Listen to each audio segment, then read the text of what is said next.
Hello everyone, welcome to our channel. So నిన్న మనకు major Dhyan Chand Khel Ratna award అనేది ప్రకటించిల్లు. సో దీనికి సంబంధించి మనకు బిట్ అనేది 100% ఎగ్జామినేషన్లో రావడానికి ఆస్కారం ఉంది. 100% వస్తుంది. అప్కమింగ్ ఏ ఎగ్జామ్ అయినా ఈ దాని నుంచి క్వశ్చన్ అనేది కన్ఫామ్గా వస్తుంది. ఫస్ట్ నేను చెప్తా, తర్వాత క్వశ్చన్ ఏ విధంగా వస్తుందో కూడా చెప్తా. సో ఫస్ట్ వచ్చేసి మను బాకర్. ఈమె యొక్క ఫీల్డ్ ఏంటంటే, ఈయన స్టేట్ ఏంటంటే హర్యానా రాష్ట్రానికి చెందిన వ్యక్తి. ఈయన యొక్క ఫీల్డ్ ఏంటంటే షూటింగ్ సంబంధించిన వ్యక్తి. నెక్స్ట్ దొమ్మరాజు గూకేష్. ఈ దొమ్మరాజు గూకేష్ స్టేట్ వచ్చేసి తమిళనాడు.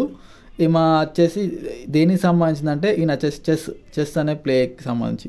హర్మన్ ప్రీత్ సింగ్, ఈయన పంజాబ్ స్టేట్కి సంబంధించిన వ్యక్తి. హాకీ కెప్టెన్ ఈయన.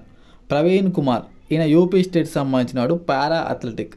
నెక్స్ట్ జువ్వాజ్ దీప్తి, ఈయన తెలంగాణ సంబంధించిన వ్యక్తి, పారా అథ్లెటిక్లో రన్నింగ్ సంబంధించిన వ్యక్తి. సో ఇది మనకు దీనికి సంబంధించి. ఇక్కడ క్వశ్చన్ ఏమవుతుందంటే 2025లో ప్రకటించిన ఖేల్ రత్న అవార్డు, ఈమెకు ఖేల్ రత్న రాలేదు, ఈమెకు అర్జున అవార్డు వచ్చింది. ఓకేనా, ఈ నలుగురికి మాత్రమే ఖేల్ రత్న వచ్చింది. అయితే క్వశ్చన్ ఏమవుతుందంటే 2025లో ప్రకటించిన ఖేల్ రత్న అవార్డులో లేని వ్యక్తి అంటారు. వీళ్ళకి ముగ్గురినిచ్చి ఇంకో పర్సన్ వేరే ఇస్తారు. Question number type 1. ఇంకోటి ఏంటంటే ఇటు నలుగురు పేర్లు ఇచ్చి ఇటు వాళ్ళ యొక్క ఫీల్డ్ అడుగుతారు. ఇది రెండో క్వశ్చన్. మూడో క్వశ్చన్ ఇటు నలుగురిని ఇచ్చి వాళ్ళ స్టేట్ అడుగుతాడు. సో ఇది దీనికి సంబంధించి. ఓకేనా, థ్యాంక్ యూ ఆల్.